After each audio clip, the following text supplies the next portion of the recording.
How's it going, guys? And welcome to your WrestleMania 38 Night 1 review. So, 2 nights of WrestleMania. And, before anyone gets started, I made my Triple H video.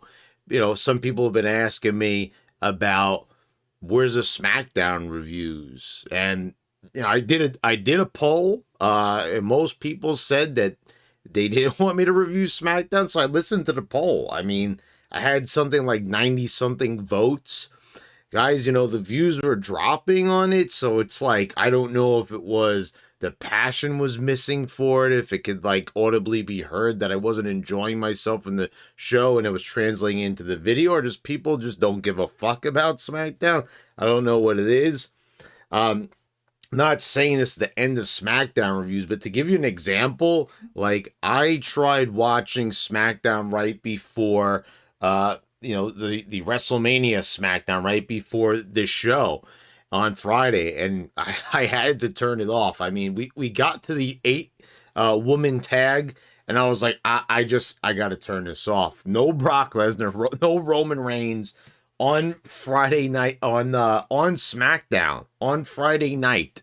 Roman Reigns show, and there's not even a brand split anymore. But it was like, oh, you know what? We showed them on Raw, but they're not even going to interact with each other. But we're going to show them on Raw and just do a video package on SmackDown. Such bullshit. So I had enough. I turned off. I was like, you know what? I'm just going to watch WrestleMania. And what did I think of WrestleMania Night 1? Gotta tell you, honestly, this was a pretty decent show. I wasn't a big fan of the women's stuff, but almost everything else was really fun, and I was entertained, and I wasn't really bored.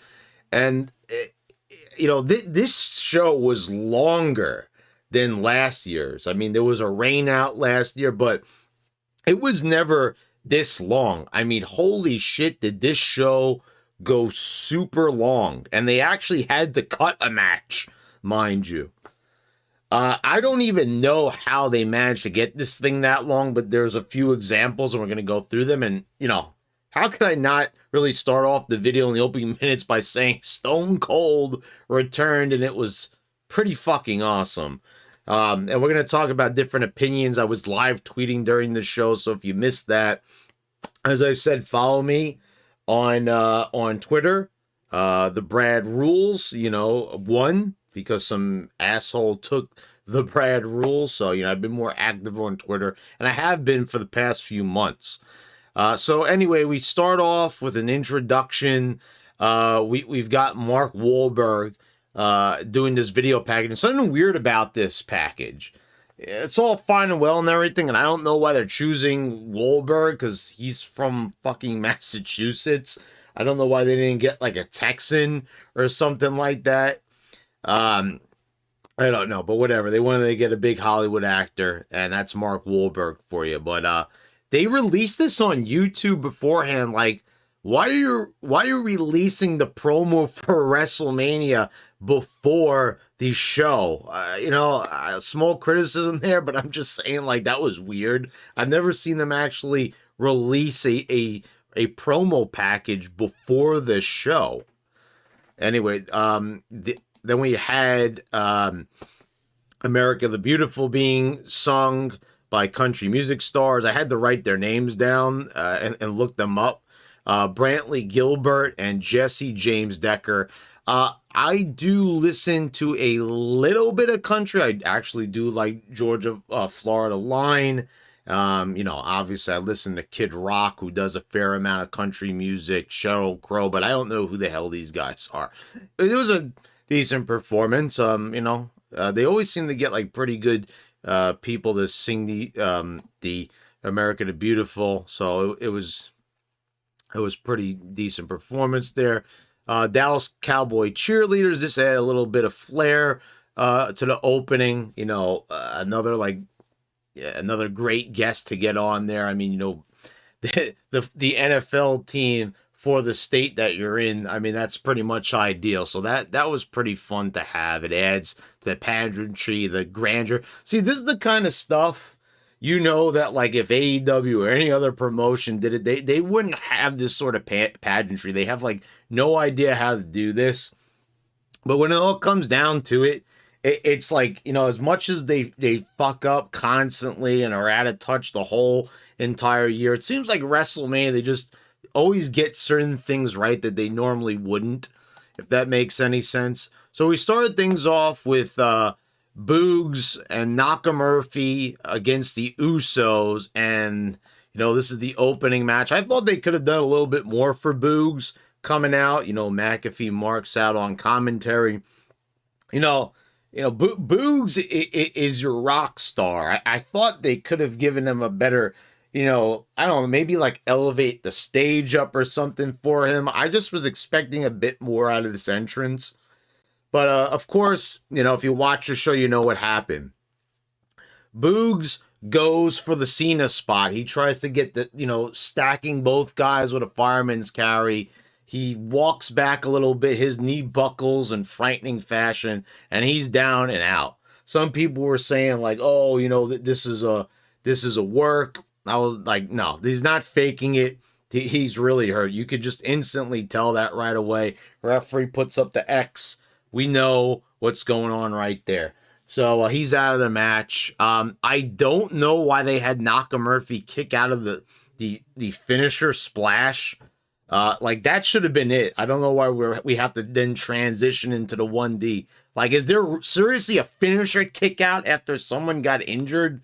And we're going to talk about finisher kickouts later on because those come into play in the show. And you know how pissed off I got at one of those moments here. So yeah, Usos go over. Drew McIntyre beat Happy Corbin. And this was a pretty fun match, I have to say. You know, these two guys, I've been talking about it. You know, everyone has said so many things about Baron Corbin as like a wrestler, you know, as an entertainer, as, you know, a roster member, as a WWE superstar. I've liked this guy since the very beginning. I saw something in him when I watched NXT, that, you know, when I watched NXT for a very brief time, and his feud with Austin Aries, I thought was pretty well done for the most part. How when he started hating on indie guys, I always liked that dynamic of, you know, that's a good way of getting heat.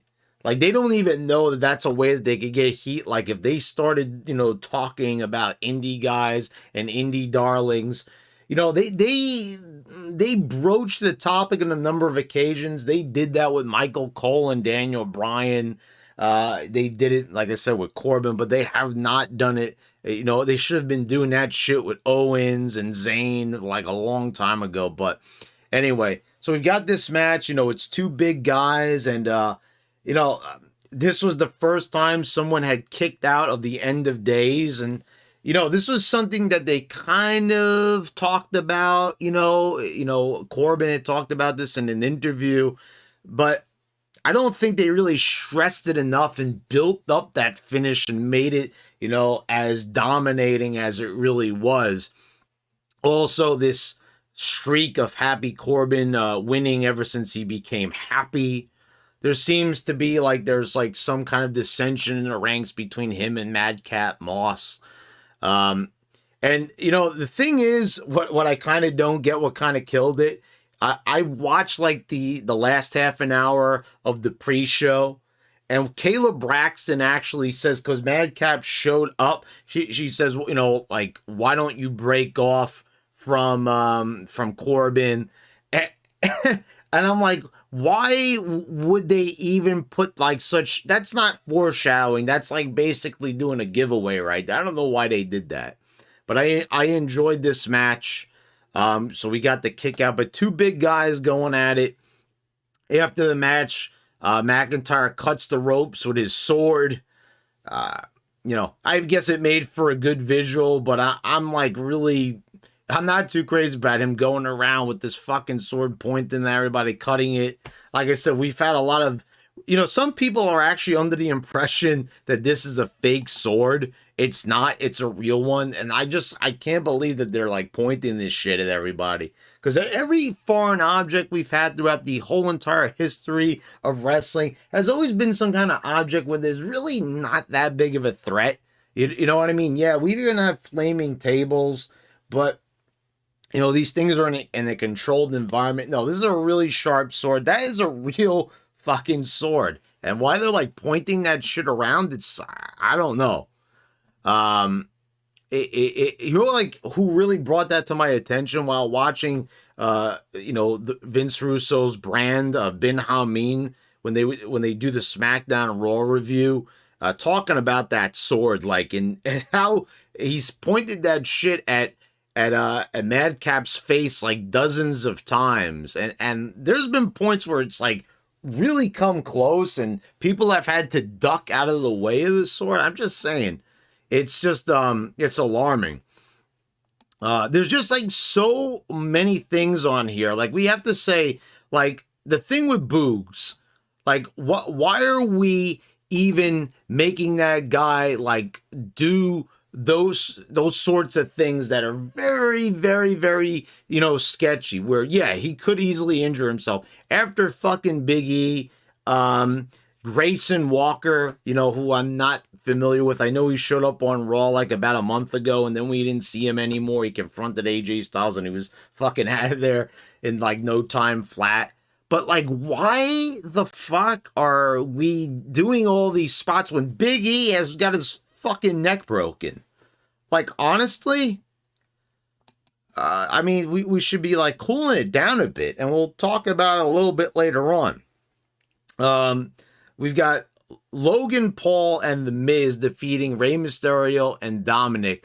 I have to say, Logan Paul, holy fucking shit, is this guy good? I mean, I would not expect it, but this man's timing, his pacing, I mean, everything in this just seemed good to me. I mean, you could even see when he would get up, he got up on the top rope and mocked Eddie, the tongue out and everything. He was enjoying himself. He seemed comfortable, more comfortable than like 50% of the roster. The guy actually knew how to pace himself. It was a lot of, his moves and motions in the ring were very controlled and precise. I was shocked. I mean, this guy might be a goofball in reality. Pokemon card around the neck, the heat on the Pokemon card, I suppose. But this guy really impressed me. I thought that this match was a lot of fun. I was very impressed with how Logan Paul was here. And, the heat he got when he got on the top rope, I know that's like cheap heat, the Eddie heat, but the way how he played into it, and he took his time, and he did the Three Amigos, and he did it quite well, and he hit a good frog splash. I'm like, shit, Logan Paul, I mean, I would not mind seeing this guy get in the ring again. And after the match, The Miz, he hit the skull crushing finale on Logan Paul. And I kind of seen that out of nowhere. And they were, and the commentators seemed like they were really trying to struggle to come up with a reason. Oh, he's trying to show that, there's only spotlight for like one person. Now, I thought, if Logan Paul were the one to get the pin, and it wasn't him, it was The Miz who pinned Mysterio, or, Rey Mysterio anyway. I would think that it would make more sense if like Logan stole the pin from The Miz and then he got the skull crushing finale. But here it was just like, okay, you teamed with him. You're a veteran. You knew that this guy wanted the spotlight, and I don't really get that. It just doesn't make a lot of sense to me. But like, it doesn't really play in to like the reality very well of why someone like would do something like that. Anyway, Stephanie McMahon introduces Gable Stevenson. Like, why does Stephanie feel like any kind of like, anything like reaching out, like any of that kind of stuff? She always feels like she has to be front and center. I mean, I really think she has a bigger ego than almost any of the McMahons or Triple H for that matter. And she is always plastering herself all over charity, all over this stuff. Like, you know who would have been the better person to introduce Gable Stevenson? I don't know, Kurt Angle maybe, another Olympian? Wouldn't that have made sense? I don't really get it. I don't know the kind of relationship they have with Angle right now. The fact that he wasn't even in the fucking video game where he was basically a quintessential part of Rey Mysterio's career. I have a few videos on that on the WWE 2K22 game. Why he was not there, I don't know. And this would have been the perfect spot for him. But, we've been talking about this guy for a while. Wasn't he there at last year's WrestleMania? I don't know. I guess he's going to be debuting this year. I really couldn't tell you. Bianca Belair defeating Cringy Lynch for the women's title, or the Raw women's title. This, it wasn't like an awful, horrible match, but it wasn't very good. I don't know why they insist on having these matches go over 20 minutes. And it's so sloppy. They're trying to like do all this different stuff. Why they can't just keep it simple, is beyond me. Like, why we have to do like all these sorts of like really like weird, odd moves. Like, and I get it, people are saying like, oh, they don't want like a basic match. But they did all this, and then I have to like point to like the Stone Cold main event, and I'll get into that, of course, when we get there. But it just shows that like you could do all this shit, and it could end up looking like shit, and then you keep it simple, and it just means so much more. So, there was just way too much going on here, really. We're hitting a finish from the first few minutes. Okay, that's fine. I mean, it's been done before, but I don't know. So many different little false finishes, and it was really super sloppy, like really just not crisp at all. Nothing was like, it just felt like it was really just, like it was ready to fall apart at any minute. And we weren't done with that type of style by a long shot. Up next is Seth Rollins and his mystery opponent. And I have to say, like, I really felt a general sense of excitement when Rollins came out. They really milked it. And I gotta tell you, like, I actually did feel something inside of me. Like, because I kind of figured it was Cody Rhodes. You guys know, obviously, from my past rants, I'm not a big Rhodes fan. I've never thought this guy was like a high-level guy. I never said Cody Rhodes was a bad wrestler or, really bad at anything. I just said that the guy just thinks of himself a little bit too highly. He's not really at that level. He's not a top-notch guy. He's not a Cena guy. He's not an Orton guy. He's not a Stone Cold guy. He's not a Rock guy. He's not at that level, right? So, but he thinks that he is. Anyway, so Rhodes comes out. He gets a massive, massive pop. And in an arena that big, that's impressive. So Rhodes comes out. The commentary was really interesting in this one. At first, it seemed like Graves was trying to like hint at the fact that like Cody did nothing while he'd been away from WWE, and then you had kind of Byron Sex Addict coming in there, like making the save, saying like, oh, he's been honing his craft around the world, trying to get around the whole AEW thing. As far as this match goes, again, like, I don't want to say it's like a bad match. These guys put in a lot, but holy fucking shit. Like throughout the whole night, there was a pretty common theme. There was so many botches in this one. And they were doing, like, once again, so much. Like, I don't get this. This is Cody's first match back. Why does it have to be a 20-minute epic? Like, and it was pretty apparent that they were trying to go a million miles an hour in this one. This is what I was talking about, like with the Logan Paul match. It was nicely paced, Same thing with McIntyre and Corbin, nicely paced. Here, we're doing 1,000 false finishes, and dear God, was this even worse than I could have even imagined. I actually had to write it down because it got so out of hand.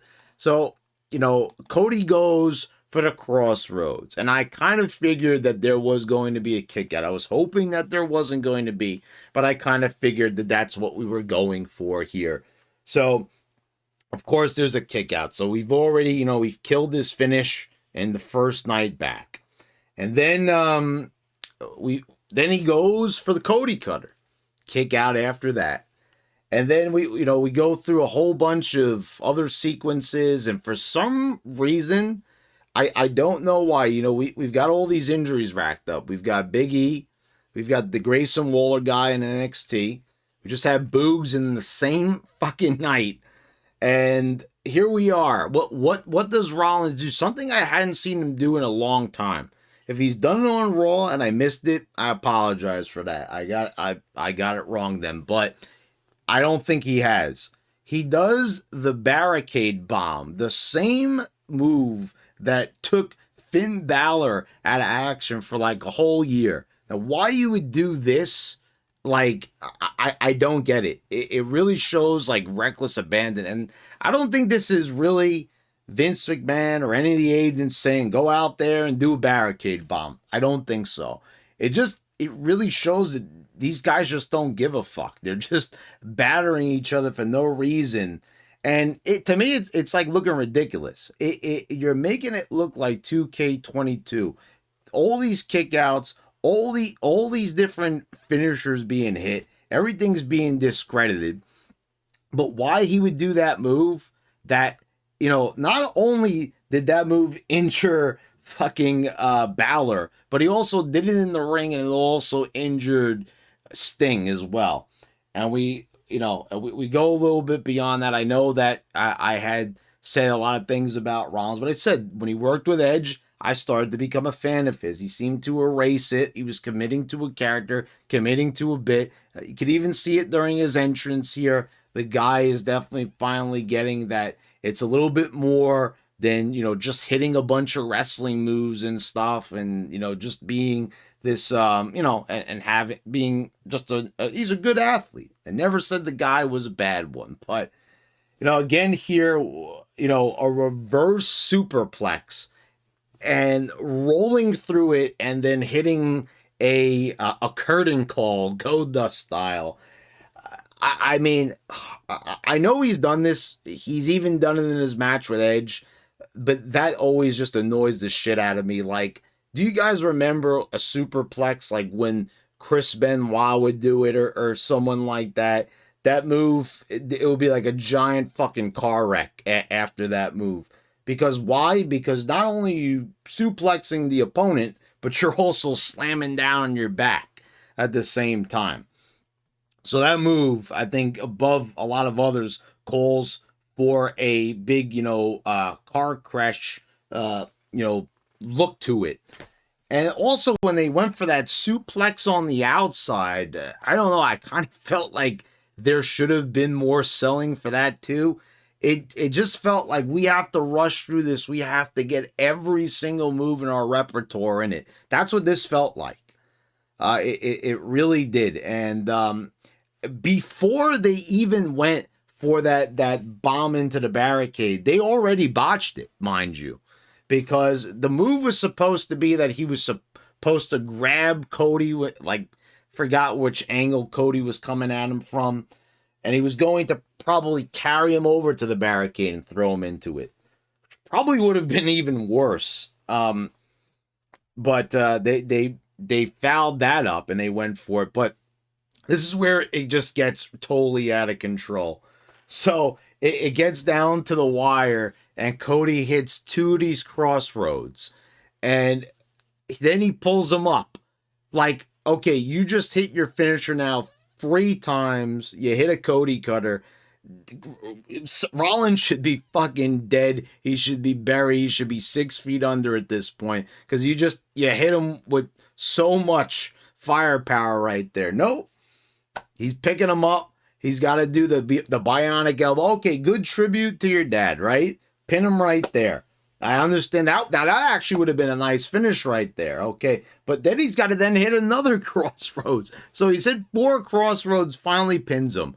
Talk about fucking overkill. And all the other moves that they're hitting, top rope, reverse superplexes, barricade bombs, none of this shit could get it done. So I don't know. It either makes these wrestlers look like they're invincible or they're just too weak when they're doing them. Like, holy fucking shit. It was just, I mean, it was the very definition of overkill, of going overboard, of doing way too much. And it does, I know a lot of people really like this style and they feel like this is good work rate, that this is, a 7-star, 5-star, 6-star match, whatever you want to refer to it as. I mean, this was just way too much when they could have done a lot less.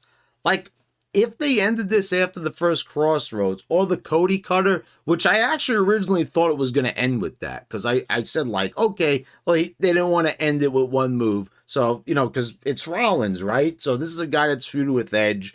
This is a former world champion, beat Triple H at WrestleMania, Brock Lesnar in 5 minutes, right? So you want to give him a little bit something, right? You want to give him a kick out. That's fine. I could start to understand that.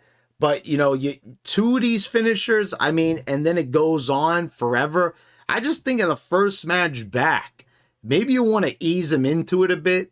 But anyway, I got to say, Cody looked like a bigger star here than at any point he did in his AEW career. Quite honestly, I mean, he was more over here than he was in AEW. But to be fair, this is because he's coming in from AEW.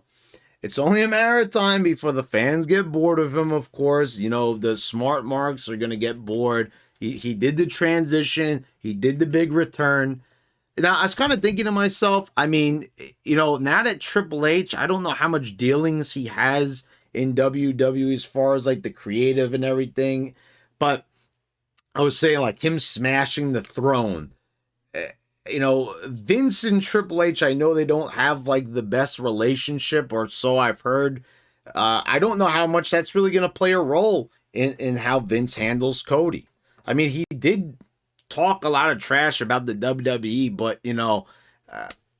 I think that he's going to probably end up eventually going the way of everyone else. Again, probably get stuck in a tag team or something like that, or get buried continuously. I don't know. I found it a little weird how many people were, like, trying to pretend that it wasn't going to be Cody when we all we all knew that it was going to be him. We knew it wasn't going to be. I don't know how anyone thought this was going to be Taker or anyone else. It did not seem that way to me. It seemed like pretty apparent. I was pretty consistent knowing full well this was going to be him. It was really interesting seeing people's opinions on that. I'm like, really? Like, you think it's going to be someone else but him after all signs point that it is clearly going to be Cody? Anyway, yeah, I think sooner or later, the love affair between the fans and Cody is going to fade. But this was a really good moment, and I'm sure Cody is happy that he didn't have to go through a flaming table that people are going to forget in 2 hours, and he didn't have to blade for no reason at all. I'm sure that was very refreshing to the man, that he doesn't have to go through all that, and still no one would pop for him. But here, a whole arena was popping for him, so I'm sure he really enjoyed that. The Hall of Fame, people were, paraded out, and Taker got to really soak this in. This was the thing how a lot of people were saying that they should just have inducted one person into the Hall of Fame. I like that they gave Shad Gaspard the Warrior Award. A lot of people were complaining that they should have renamed it the Shad Gaspard Award. Like, guys, let's, like, not get fucking ridiculous. There was people saying, there's one segment on here that I skipped over where Titus O'Neil talks about donating money. People were like, oh, cheap asses, they could have donated more money. Seriously, like my friend J-Man or Riot was saying on Twitter, like, when is enough is enough? They could give absolutely nothing.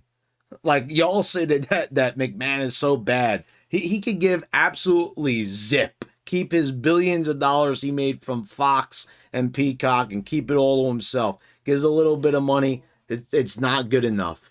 You know, here like, oh, they gotta rename the whole award. It's not good enough that they're giving it to him. Not good enough that they're having his son and wife there. No, not good enough. You gotta rename it after him. Like, look, guys, I talked about it at the time. It was a super sad story. I give all the respect in the world to Shad. God bless him for saving his son and everything. That was a beautiful sacrifice, but leave it to the fans to just fuck it all up. But yeah, I could definitely agree with that, making Taker the only guy to accept the award. I think even Zubair mentioned that over here on YouTube.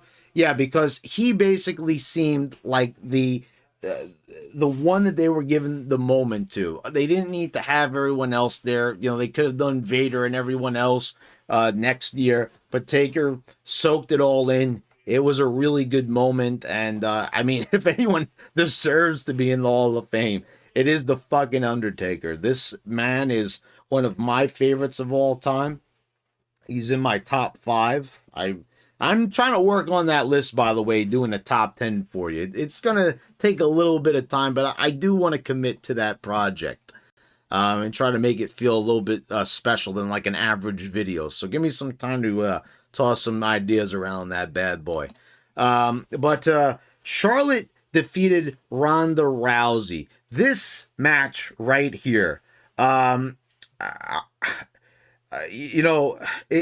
liked it better than Belair and Becky. But this one, right? Because I really do like Ronda Rousey. I do. I really just like her presence and seeing her, and I still am a Charlotte fan. Both of them, like I said, they have the presence, but man, oh man, did they botch up a bunch of shit here, and there was plenty of ugly spots to go around in this one. Very much the women were just botching in a big time. I mean, Cody and Seth were botching, but dear Lord, like, at least I was entertained by Seth and Cody to a certain degree, even though it wasn't my ideal match preference. But holy shit, like, the moonsault, like, this is not the first time she's botched that move, and that's not a move that she did. That's an Andrade move. She should just easily just take that move out. It's not necessary. There's no reason why you need to do a backflip off the top rope before you do the standing moonsault, okay? Not necessary. Then on the outside, this fucked up beyond belief move. Ronda runs at Charlotte. Charlotte, like, I think this was supposed to be a power slam because I could see she went like, eh. So, a swivel, that would tell me that that's supposed to be like a power slam. She's supposed to take her over her body, slam her into barricade. Also looks super fucking dangerous. I don't know why they're doing that. I don't know why we're doing barricade moves. Like I said, that should have been something back in 2015 that they should have, or what was it, 2016, where they should have thought that one through a little bit more and not be so quick to throw them out there to do those sorts of things, but whatever. So you want to do that move. So super awkward, like, and then she has to like pick Ronda up and give her the full way slam into the barricade. That looked so fucking messy, sloppy. And then at the end, like, I don't even know what was going on at the end. I don't, something, I'm having a really hard time actually committing to that, saying that this was like better than Cringy Lynch and Belair. Because, yeah, at the end, I don't know. Talk about an anticlimactic finish. At least you had a good finish with Cringy Lynch and Belair. So I don't really know. I'm not here to really rate these matches. So, like, and say, like, oh, this was the best match. I'm just talking about it basically pretty casually here, and giving my critiques. But, yeah, this just did not do it for me. And we thought it was going to be the last match of the night, and thank God it wasn't, because that would have been super anticlimactic beyond belief. But, yeah, this was one where you could even see the commentators. They were like, I don't know really what to say here. There's only so much covering that they could do. But it really just, God, it was very disjointed. And, I guess I could say it was probably even with Cringy and Belair, but I think things kind of turned out a bit better in that one. Both had pretty dead crowds, though. Crowd was super dead for this one. I did just like some of the sequences though with Rousey. I liked the top rope arm drag. Some of the stuff looked pretty good. So yeah, it's kind of hard to really pick a favorite if you could even call them favorites. So the moment we've all been waiting for, Stone Cold on the KO show with Kevin Owens. And I said it in my video about it. I said, okay, Owens and Stone Cold. This is a big juxtaposition. This is a big contrast. This is a comparison that's pretty laughable. I mean, you've got Owens here, looking like a beached whale. The guy, has not didn't even work out for a match with Stone Cold. Stone Cold, the 57-year-old man that, quite frankly, even in this t-shirt, you could see the size of those arms and those biceps and those triceps. This man's been working out. You follow him online, you see the guy is dieting. You see the guy is in amazing shape. He comes out there, good promo. Owens is tearing down Texas. This build, though, I got to tell you, this was some shit-ass build, to be quite frank. I mean, really. Tearing down Texas, I get it, Stone Cold's from Texas, but when was that ever his defining character? I get he's the bionic redneck. He's the Texas rattlesnake. I get it, but you could go throughout the Attitude Era and in the Ruthless Aggression Era. When was Texas like the defining element of Stone Cold where that's his breaking point? That's going to make him return from retirement. That, the story right there, it is not too keen. It's not like the best like transition from Stone Cold 19 years out of the ring to that is it. This fatso is tearing down my state. This neckbeard is tearing down my state. So I gotta jump in the ring. It's just not there.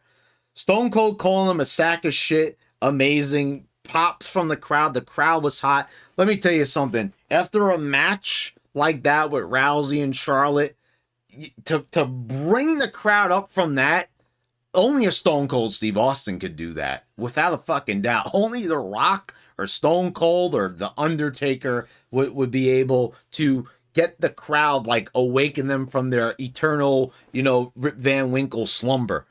So Stone Cold did that. Owens challenges him to a match. I thought somehow, in some weird way, they were going to try to transition out of this, that maybe Stone Cold was going to bring someone else in that was a Texan, but nope, they did it, and it was a no-holds-barred match, and this match was a lot of fun. I see a lot of people hating on this match, but I see a lot of people also loving this match too.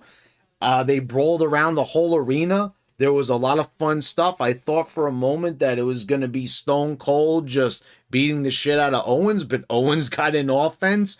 Austin was taking bumps. He's thrown into the into the ring post. He's getting thrown in to the barricade, getting all thrown around here, taking punches. I mean, I thought that this was going to be sort of like a Bret Hart, Vince McMahon, but this was a lot of fun. They brawl in the crowd. Owens tries escaping on the ATV, which, by the way, Stone Cold came out on, which is a great throwback to his sheriff days on Raw. And so Owens tries to escape. Stone Cold beats him up and then drives with him onto the top of the stage so he could suplex him. Let me tell you something. That was a mark out moment for me. That reminded me of WrestleMania 17 with Kane in the golf cart. That was super hilarious. That was fun. Stone Cold did a lot here. Stunner in the ring after Owens does the, this is sort of like a Kurt Angle spot, but other people have done it. He goes for the chair shot. The chair goes onto the ropes, bounces back into Owens' face. I laughed, and Stone Cold gets a stunner. That's the end. Giant pop. Byron Sex Addict gets in the ring.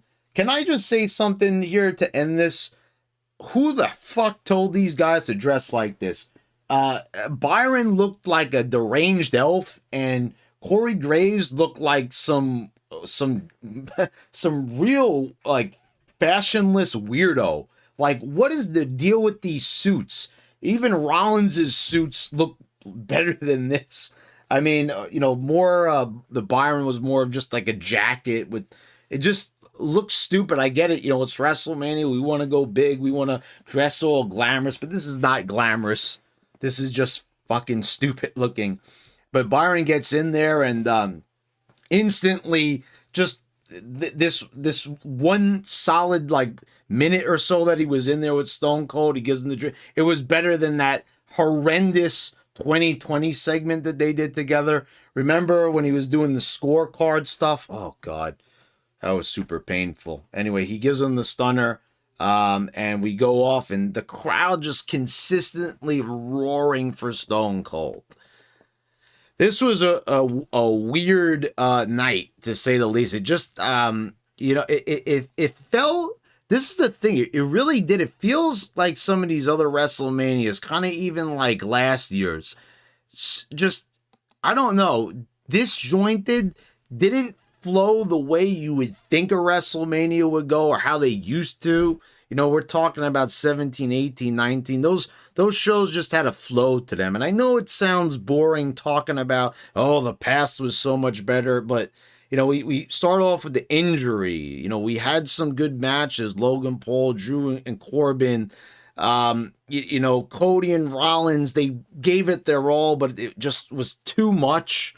Austin and Owens just kind of really just made this a really fun show for me. I did have fun. They did drag this out. There's no fucking way that this should have been 4 hours, especially when we have a second night to go. Like, honestly, is this going to be an 8-hour show? Is it going to be 4? Is it going to be 4 hours tonight as well? I mean, I don't know. It's a little too much. Just like I said with Cody and Rollins, less is more. Do a little bit less. Like, look at this match. This is what I'm going to talk about with Stone Cold and Owens. Look how they simplified this. How it was basically a safe match. We did have a suplex on top of the stage and everything. But, for the most part, this was back to basics. And look how much better it looked and how much more fun it looked. Look, I know it's Stone Cold, and that obviously elevates it because of the star power involved. But look how much more we get out of it than top rope reverse superplexes into curtain calls. I mean, and barricade bombs. How much better was this than that? There's probably a ton of people that are going to say Cody and Rollins was the better, work rate and shit like that. But I don't know. This is my preferred style of match. This to me is a wrestling match. This is a fun match. This is what I look for when I watch wrestling, what I would expect it to be, what I would expect it to look like, what it should look like. And I get not every match is going to be like this, but it just shows that you could do way more with less. And with that, guys, I hope you all enjoyed the review. Let me know what you thought about the show down below. And something interesting to talk about here. Yeah, this was a fun return, but, Stone Cold's last match was against The Rock. Now it's against Kevin Owens. So how do you guys feel about that? I don't really feel that great about it. This was fun. It was good. You can't take that away that it was a good, fun match, but legacy-wise, does legacy really matter all that much in professional wrestling? It kind of does. It's a weird feeling, but yeah. Subscribe if you haven't already. Click the bells to get all notifications, and I want to thank all my patrons for your continued support. Thanks again, guys. I will see you next time.